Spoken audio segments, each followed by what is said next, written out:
Hello student, my self doctor Hina. आज हम जिस टॉपिक पर डिस्कशन करेंगे वो टॉपिक है ब्लड। सैम्बुलिगम से मैं ब्लड की रीडिंग करूंगी और आज आपको मैं चार्ट वाइज और डायग्रामेटिक इसका एक्सप्लेनेशन करने जा रही हूँ। सबसे पहले, blood is a connective tissue in fluid form. Blood connective tissue का एक एग्जाम्पल है, लेकिन ब्लड क्या होता है, फ्लूइड फॉर्म में होता है। It is considered as the fluid of life. Blood को हमने क्या बोला है, फ्लूइड ऑफ लाइफ। क्यों? Because it carries oxygen from the lungs to all parts of the body and carbon dioxide from all parts of the body to the lungs।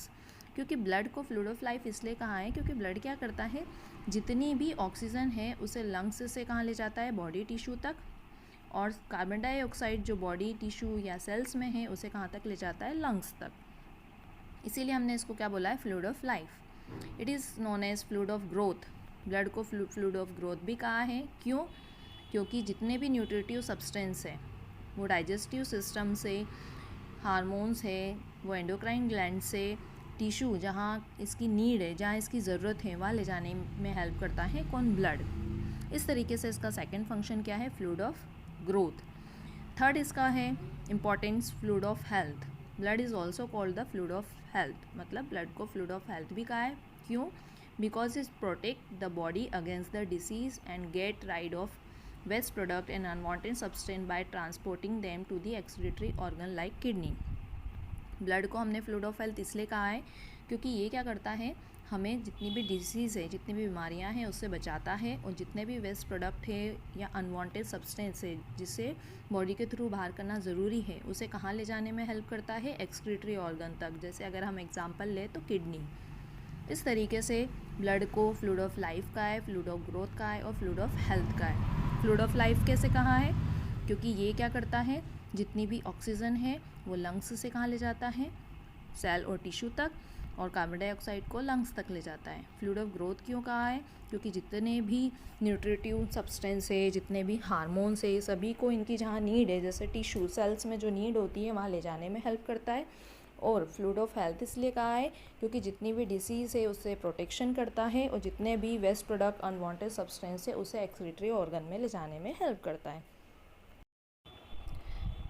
अब हम next properties की बात करेंगे कि ब्लड की properties क्या होती है। तो फर्स्ट है colour. Blood is red in colour. Blood का कलर कैसा होता है, रेड होता है। Arterial blood is scarlet red because it contain more oxygen. Arterial जो ब्लड होता है उसका कलर स्कारलेट रेड होता है। स्कारलेट रेड मीन्स एकदम चमकीला। क्यों? क्योंकि इसके अंदर क्या होती है, ऑक्सीजन का लेवल बहुत ज़्यादा होता है। और वेनस ब्लड की अगर हम बात करें तो venous blood is purple red. Venous blood का कलर कैसा होता है, पर्पल रेड। क्यों? क्योंकि इसके अंदर कार्बन डाइऑक्साइड का लेवल ज़्यादा होता है। इस तरीके से हमने कलर की बात करी। कलर की क्या बात करी कि ऑक्सीजन का लेवल आर्टीरियल ब्लड में ज़्यादा होता है और कार्बन डाइऑक्साइड का लेवल वेनस ब्लड में ज़्यादा होता है। इस तरीके से अगर हम वॉल्यूम की बात करें तो नॉर्मल एडल्ट की बात करेंगे तो नॉर्मल एडल्ट में एवरेज वॉल्यूम ऑफ ब्लड कितना होता है, 5 लीटर। न्यूबॉर्न बेबी में कितना होता है, 450 ml।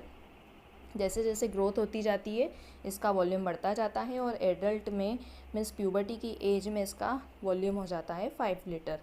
फीमेल्स की बात करेंगे तो फीमेल्स में मेल के कंपेयर में थोड़ा सा कम होता है। मेल के कंपेयर में कम होता है, मतलब कितना होता है, 4.5 लीटर।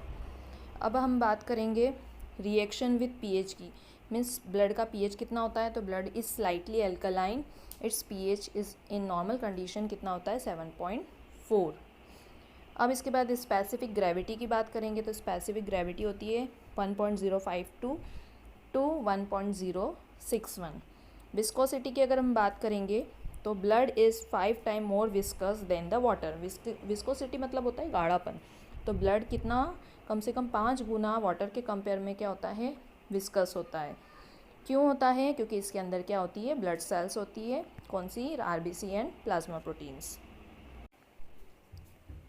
अब ब्लड का जो फर्स्ट फंक्शन होता है वो न्यूट्रिटिव फंक्शन होता है। न्यूट्रिटिव फंक्शन मतलब जितने भी glucose, amino acid, lipids, vitamins है, ये सभी डाइजेस्टिव फूड के थ्रू एब्जॉर्ब हो जाते हैं, और ये एब्जॉर्प्शन होने के बाद ये ब्लड में आ जाते हैं, और ब्लड के थ्रू जितने भी टिश्यू सेल्स में जहाँ पे एनर्जी की ज़रूरत है, जहाँ ग्रोथ की ज़रूरत है, वहाँ पे सर्कुलेट करने का काम कौन करता है, ब्लड। अब जो नेक्स्ट फंक्शन है वो है respiratory function. Transport of respiratory gases is done by the blood. It carry oxygen from alveoli of the lung to different tissue and carbon dioxide from tissue to alveoli। मतलब क्या करता है blood, जितनी भी respiratory gases हैं, चाहे वो CO2 हो या O2 हो, सभी का ट्रांसपोर्ट करने का काम कौन करता है? ब्लड करता है। कैसे करता है? कि लंग्स की जो एल्वियोलाई है उसमें जो ऑक्सीजन है उसे टिश्यू तक ले जाता है, क्योंकि टिश्यू में उसकी नीड है, उसकी ज़रूरत है, क्योंकि टिश्यू ऑक्सीजन को कैरी करके ही अपने फंक्शंस कर पाती है।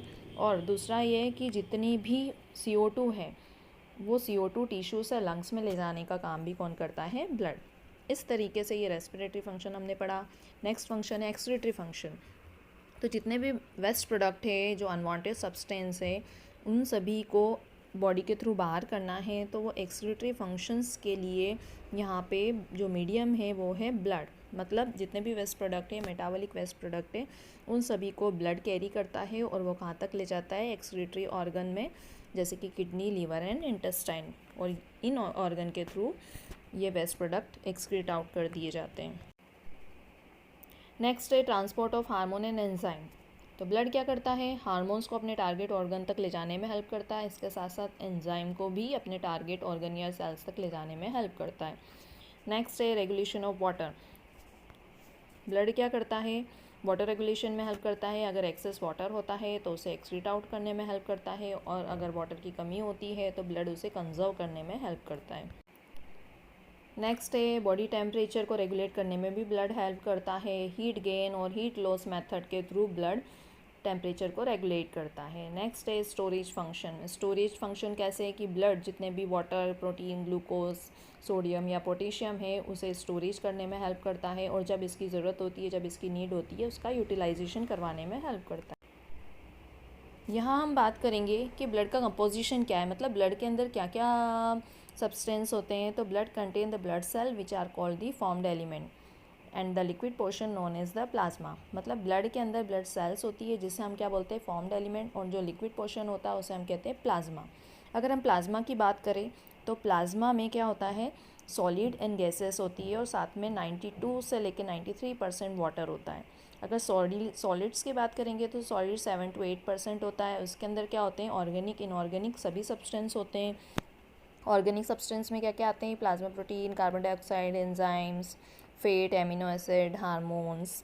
नॉन प्रोटीन नाइट्रोजिनस सब्सटेंस जैसे अमोनिया, जैंथिन, क्रिएटिनिन, ये सभी ऑर्गेनिक सब्सटेंस होते हैं। और इनऑर्गेनिक में आ जाते हैं सोडियम, कैल्शियम, पोटेशियम, मैग्नीशियम। अगर हम गैसेस की बात करेंगे तो गैसेस होती है oxygen, carbon dioxide and nitrogen. तो ये बात हमने करी अभी प्लाज्मा की। अगर हम ब्लड सेल की बात करें तो ब्लड सेल्स 3 टाइप की होती है, RBC, WBC and platelets. RBC को हम इरेथ्रोसाइट भी कहते हैं, WBC को हम ल्यूकोसाइट्स भी कहते हैं, और प्लेटलेट्स को हम थ्रोम्बोसाइट्स भी कहते हैं। अब हमारा जो है लास्ट फंक्शन वो है डिफेंसिव फंक्शन। डिफेंसिव फंक्शन कैसे है? कि ब्लड के अंदर RBC, WBC, प्लेटलेट्स 3 टाइप की सेल्स होती है। WBC क्या करती है? फेगोसाइटोसिस के एक्शन के थ्रू हमारी बॉडी को डिफेंस करती है। RBC के अंदर क्या होता है? हीमोग्लोबिन, ऑक्सीजन, जिसके थ्रू हमारी सेल को एनर्जी और ग्रोथ मिलती है। प्लेटलेट्स क्या करता है? क्लॉटिंग फैक्टर के थ्रू हमारी बॉडी को डिफेंस करता है। इस तरीके से आज हमने ब्लड फंक्शन के बारे में पढ़ा। अगर आपको मेरा लेक्चर अच्छे से समझ में आया है तो आप मेरे चैनल को सब्सक्राइब ज़रूर करें, और इस लेक्चर पे एक लाइक एंड कमेंट्स ज़रूर करें।